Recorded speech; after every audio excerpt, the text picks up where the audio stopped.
આપણી સાથે સહયોગી તૃપ્તિ કપૂરિયા જોડાઈ ગયા છે. તૃપ્તિ, આજે કયા સ્ટોક્સ જેના પર ખાસ નજર રાખીશું? Good morning Neeraj. Definite Neeraj, global સંકેત તો પોઝિટિવ તો છે, જેની સાથે હું પણ શરૂઆત પોઝિટિવ ન્યૂઝથી જ કરીશ. આપણે જોયા કે બુધવારે આપણને એક હેડલાઇન્સ હતા, ખાસ કરીને વેદાંતા અને હિન્દુસ્તાન ઝિંકને લઈને. ત્યાંથી શરૂઆત કરીએ કે વેદાંતા જે છે તે પોતાનો OFS તેઓ અત્યારે તેમનો ખુલી રહ્યો છે. ખાસ કરીને હિન્દુસ્તાન ઝિંકમાં તેઓ પોતાના જે હિસ્સો જે વેચવા જઈ રહ્યો છે તેના માટે આજે તેમનો નોન રિટેલ માટે તેમનો OFS જે છે તે આજથી ખુલવા જઈ રહ્યો છે. અને ખાસ કરીને 19 ઓગસ્ટે હિન્દુસ્તાન ઝિંક માટેનો રિટેલ OFS તેઓ ખોલવા જઈ રહ્યા છે. અને OFS દ્વારા પ્રમોટર વેદાંતા જે લગભગ 3.17% હિસ્સો તેઓ વેચશે. તે સાથે તેમના બેઝ પ્રાઇસ પર અગર નજર કરીએ તો તે 1.22% છે. અને ઓવર સબસ્ક્રિપ્શન ઓપ્શન્સની વાત કરું તો તે 1.95% આપણને જોવા મળી રહ્યા છે. અને OFSના ફ્લો પ્રાઇસની વાત કરશું તો તે 486 રૂપિયા પ્રતિ શેર આપણને જોવા મળી રહ્યો છે. એટલે ખાસ કરીને આજે આ શેર બંને જ કાઉન્ટર જે છે તેના પર આજે આપણી નજર રહેશે. ત્યારબાદ નજર કરીએ હવે રિઝલ્ટ્સ પર. તો ખાસ કરીને ઓલા ઇલેક્ટ્રિકે પોતાના પરિણામ જાહેર કર્યા છે. અગર રિઝલ્ટ ફ્રન્ટ પર નજર કરશું તો તેમનો ઓવરઓલ કંપનીનો લોસ જે છે તે આપણને વધતો જોવા મળ્યો છે. ખોટ જે છે તે 267 કરોડથી વધીને 374 કરોડ પર આપણને વધતી જોવા મળી રહી છે. કંપનીના આવકના ફ્રન્ટ પર નજર કરીએ તો તે આપણને 32%નો આપણને ગ્રોથ જોવા મળ્યો છે. અને તે આપણને 1243 કરોડની સામે આપણને 1644 કરોડ પર આપણને આવક આવતી જોવા મળી રહી છે.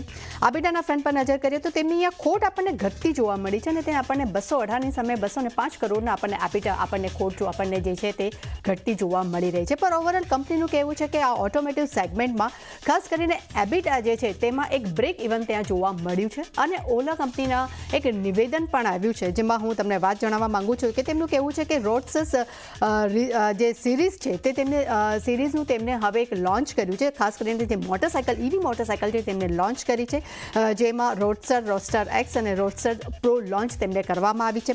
તે સાથે તેમને એ પણ કહેવું છે કે હાલ સુધીમાં તેઓએ 30,000થી વધુ બેટરીનું ઉત્પાદન પણ કંપની કરી રહી છે. અને આવનારા સમયમાં તે ઉત્પાદન છે તેઓ વધારશે. ડેફિનેટલી ઘણા લાંબા ન્યૂઝ છે, ઘણા બધું નિવેદન બહુ મોટું છે, પરંતુ એના પર આગળ આવનારા સમયમાં પણ આપણે ડિસ્કશન કરશું. હવે તેના બ્રોકરેજ રિપોર્ટ પર નજર કરીએ તો ઓલા ઇલેક્ટ્રિક પર HSBC તરફથી આપણને બાય રેટિંગ્સ જોવા મળ્યા છે. જે પહેલાં પણ તેમને આપ્યા હતા તેઓ હવે તેને યથાવત રાખી રહ્યા છે. અને લક્ષ્યના ફ્રન્ટ પર નજર કરશું તો તે 140 રૂપિયા પ્રતિ શેર તેમને આપ્યા છે. વધુ ડિટેલ્સમાં માટે મેં જેવી રીતે પહેલાં પણ જણાવ્યું કે આગળ આપણે ડિસ્કશન જરૂર કરીશું.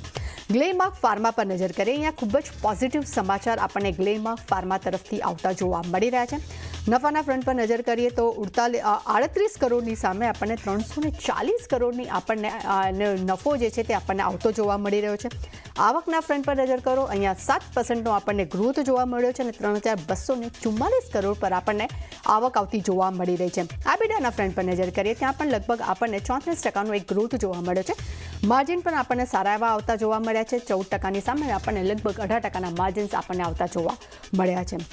ત્યારબાદ નજર કરો કે KNR કન્સ્ટ્રક્શન પર. અહીંયા પણ આ પોઝિટિવ સમાચાર આપણને જોવા મળે છે, પોઝિટિવ રિઝલ્ટ છે. નફાના ફ્રન્ટ પર નજર કરો તો લગભગ 39%નો ઉછાળો આપણને નફાના ફ્રન્ટ પર જોવા મળ્યો છે.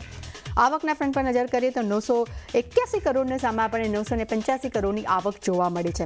આબેડાના ફ્રન્ટ પર નજર કરો ત્યાં પણ આપણને 29%નો ઉછાળો જોવા મળ્યો છે. અને 778.5 કરોડ પર આબેડાના નંબર્સ આવતા જોવા મળ્યા છે. માર્જિનના ફ્રન્ટ પર નજર કરીએ ત્યાં પણ પોઝિટિવ આપણને નંબર્સ જોઈ રહ્યા છે. 22%ની સામે આપણને 28.3% પર માર્જિન્સ જોવા મળ્યા છે. એટલે અહીંયા પણ એક પોઝિટિવ રિઝલ્ટ છે. એટલે બની શકે છે કે આજે આ કાઉન્ટરમાં આપણને એક પોઝિટિવિટી જોવા મળી શકે. મદ્રાસ ફર્ટિલાઇઝર પર નજર કરો. કંપની ખોટમાંથી નફા પર આવી છે. એટલે લગભગ કંપનીને 34.4 કરોડની જે ખોટ હતી એની સામે કંપનીને 40.5 કરોડનો નફો આવતો જોવા મળ્યો છે. આવકના ફ્રન્ટ પર નજર કરીએ 24%નો એક ઉછાળો જોવા મળ્યો છે. અને 655 કરોડ પર આપણને આવકનો ફિગર આપણને જોવા મળી રહ્યો છે. આબેટાના ફ્રન્ટ પર નજર કરીએ ત્યાં પણ કંપની ખોટમાંથી નફા પર આવી છે. 17.2 કરોડના આબેટા ખોટની સામે આપણને 65.5 કરોડના આપણને આબેટાસ આવતા જોવા મળ્યા છે. માર્જિન છે તે 10% પર આપણને યથાવત જોવા મળ્યા છે. એટલે ઓવરઓલ એમ કહી શકાય કે કંપનીના જે રિઝલ્ટ છે એ પણ ખૂબ જ પોઝિટિવ આવ્યા છે. એટલે આ કાઉન્ટર પણ આજે આપણા રડારમાં જોવા મળી શકે છે. સ્પાઇસજેટ પર નજર કરીએ. અહીંયા ખરાબ પરિણામ સ્પાઇસજેટ તરફથી આપણને આવતા જોવા મળે છે. સૌથી પહેલાં તો કંપનીના નફાના ફ્રન્ટ પર નજર કરશું તો આપણને 20%નો નફો જે ઘટતો જોવા મળ્યો છે. અને આપણને 158 કરોડ પર નફાનો ફિગર્સ જે આવતો જોવા મળ્યો છે. આવકના ફ્રન્ટ પર નજર કરું ત્યાં પણ આપણને ડિક્લાઇન નંબર્સ જોવા મળ્યા છે. 14.7% આપણને આવક જે ઘટતી જોવા મળી છે. આબેટાના નંબર પર નજર કરો ત્યાં એક મામૂલી એવો ઉછાળો છે 616 કરોડની સામે આપણને 5% વધીને 650 કરોડ પર આપણને એબિટા આવતા જોવા મળ્યા છે. પરંતુ ઓવરઓલ જણાવી દઈએ કે કંપનીનો જે નફો 158 કરોડ એના માટે આવ્યો છે કારણ કે તેમાં અન્ય આવક છે તેનો સમાવેશ કરવામાં આવ્યો છે. અન્ય આવક જે છે તે 150 કરોડ લગભગ તેમની 371 કરોડની છે. અગર તમે 371 કરોડની અન્ય આવકને અગર આપણે ડિક્લાઇન કરી નાખીએ તો કંપની ખોટમાં આવી છે અને કંપનીને 222 કરોડનું નુકસાન આપણને થતું જોવા મળી રહ્યું છે. એટલે ઓવરઓલ કહી શકાય કે કંપનીના પરિણામ જે છે તે ખૂબ જ આપણને નેગેટિવ તરફ આવતા જોવા મળ્યા છે. અને એટલું જ નહીં, બોર્ડે QIP દ્વારા કંપનીને 3000 કરોડ માટે એકત્ર કરવા માટે તેમને મંજૂરી પણ મળી છે. પરંતુ બીજા એક કંપનીના એક નિવેદન છે જેના પર આજે ખાસ નજર રાખવાની રહે છે. એ છે કે કંપનીએ 31 જુલાઈ 2024ના રોજ દુબઈથી ભારત જનારી કેટલીક ફ્લાઇટ જે છે તે તેમને રદ કરી છે. તેનું મેઇન રીઝન છે કે ઓપરેશનલ કારણોસર તેમને આ રદ કરી છે. તે સાથે જ કંપનીએ તે પણ જણાવ્યું હતું કે પેસેન્જરોને જે પણ તકલીફ થઈ છે તેના માટે તેમને હોટલની સુવિધા અને બીજી ટિકિટ્સની પણ સુવિધા તેમને કરી આપી છે. પરંતુ CNBC TV 18 દ્વારા જે એક એલર્ટ આવ્યું હતું તેમાં તેવી રીતે જણાવવામાં આવ્યું હતું કે દુબઈ એરપોર્ટનું તેમને પેમેન્ટ ચૂકવવામાં તેમને મુશ્કેલ થઈ હતી. તેઓ નહોતા ચૂકવી શક્યા. તે કારણસર આ ફ્લાઇટ્સો બધી કેન્સલ કરવામાં આવી છે. પરંતુ આના પર કોઈ પણ પ્રકારની ટિપ્પણી કંપનીએ નથી આપી. પણ ઓવરઓલ અગર રિઝલ્ટના ફ્રન્ટ પર નજર કરશું તો એક નેગેટિવ આપણને રિઝલ્ટ જોવા મળ્યા છે. એટલે આજે આ કાઉન્ટર જે છે થોડું નેગેટિવ ઝોનમાં આપણને કારોબાર કરતું જોવા મળી શકે છે. ત્યારબાદ નજર કરી લઈએ આપણે હિન્દુજા ગ્લોબલ પર. અહીંયા પરિણામ આપણને પોઝિટિવ આવતા જોવા મળ્યા છે. કંપનીના નફાના ફ્રન્ટ પર નજર કરું તો આપણને 15 કરોડની સામે આપણને 166 કરોડનો નફો આવતો જોવા મળ્યો છે. આવકના ફ્રન્ટ પર આપણે એક નેગેટિવ નંબર્સ જોવા મળ્યા છે. લગભગ 3.7% આપણને નેગેટિવ ફિગર્સ જોઈ રહ્યા છે. આબિટાના ફ્રન્ટ પર નજર કરીએ ત્યાં આપણને લગભગ 78% આપણને એબિટા જે તે ઘટતા જોવા મળ્યા છે. પણ માર્જિનના ફ્રન્ટ પર નજર કરશું તો 6.8%ની સામે 1.5%ના માર્જિન્સ આપણને જોવા મળ્યા છે. એટલે ઓવરઓલ પરિણામ અગર નજર કરીએ છીએ તો નફા સિવાય દરેક નંબર્સ જે છે તે નેગેટિવ છે. પણ માર્જિનના ફ્રન્ટ પર વધુ દબાણ હોવાને કારણે કરીને આજે આ કાઉન્ટરમાં થોડું ઘણું દબાણ આપણને જોવા મળી શકે છે. ત્યારબાદ નજર કરી લઈએ આપણે પારસ ડિફેન્સ પર. અહીંયા પરિણામ પર નજર કરો તો નફો જે છે તે 6 કરોડની સામે આપણને 15 કરોડ પર આવતો જોવા મળ્યો છે. આવકના ફ્રન્ટ પર નજર કરીએ 73% આપણને આવક વધતી જોવા મળી છે. એબિટાના નંબર્સ પર નજર કરશું તો 11 કરોડની સામે 23 કરોડ પર આપણને આ એબિટા જે છે તેના નંબર્સ આવતા જોવા મળ્યા છે. માર્જિનના ફ્રન્ટ પર એક પોઝિટિવ સમાચાર છે. 21.5%ની સામે આપણને 27.6% પર આપણને માર્જિન્સ આવતા જોવા મળ્યા છે. આ સિવાય કંપનીને L&T પાસેથી 305 કરોડનો એક મોટો ઓર્ડર્સ પણ મળ્યો છે. એટલે એક પોઝિટિવ સમાચાર છે, પોઝિટિવ રિઝલ્ટ છે. એટલે આ કાઉન્ટરમાં પણ આપણને એક પોઝિટિવિટી આજે જોવા મળી શકે છે. બીજા અન્ય કેશ કંપનીઓ છે જેના પરિણામ આપણે જોયા છે કે આ વીકેન્ડમાં આવ્યા હતા, જેમાં ખાસ કરીને સુપ્રતિત એન્જિનિયરિંગ છે, મેક્સ ઇન્ડિયા છે, બોરોસિલ છે, શક્તિ સુગર છે. આ બધા જ કાઉન્ટર્સ છે જેના પર આજે ખાસ નજર રહે છે અને દરેક કાઉન્ટર્સ પર આપણને એક સારું એવું રિએક્શન જોવા મળી શકે છે. ત્યારબાદ આજની જે મુખ્ય હેડલાઇન્સ મહિન્દ્રા તેના પર આજે ખાસ ફોકસ રહેશે કે મહિન્દ્રાએ પોતાની નવી 5 ડોર્સવાળી તેમને થાર રોક્સ તેમને લોન્ચ કરી છે, જેની શરૂઆતી કિંમત જે શોરૂમમાં સ્ટાર્ટિંગ જે કિંમત છે તે 13 લાખની છે અને જે બેઝિક તેમની ગાડી છે અને તમે આની ફ્રન્ટ ગાડીની વાત કરશો એટલે કે સૌથી એમ કહી શકાય સૌથી મોંઘી ગાડીનો જે બીજો પ્રાઇસ જે છે તે 19 લાખની છે.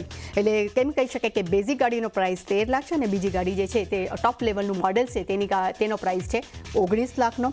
અને આ કંપની જે છે તે પોતે 14 સપ્ટેમ્બરે તેની ટેસ્ટ ડ્રાઈવ તેઓ શરૂ કરશે અને 3 ઓક્ટોબરે આ ગાડીનું બુકિંગ શરૂ થઈ જશે. અને ઓવરઓલ જણાવી દઉં કે કંપનીનું માર્કેટ શેર જે છે તે આ સેગમેન્ટમાં તેઓ 27%નું સેગમેન્ટથી તેઓ માર્કેટ શેર ધરાવે છે. એટલે મહિન્દ્રા આજ ખાસ ફોકસમાં રહી શકે છે.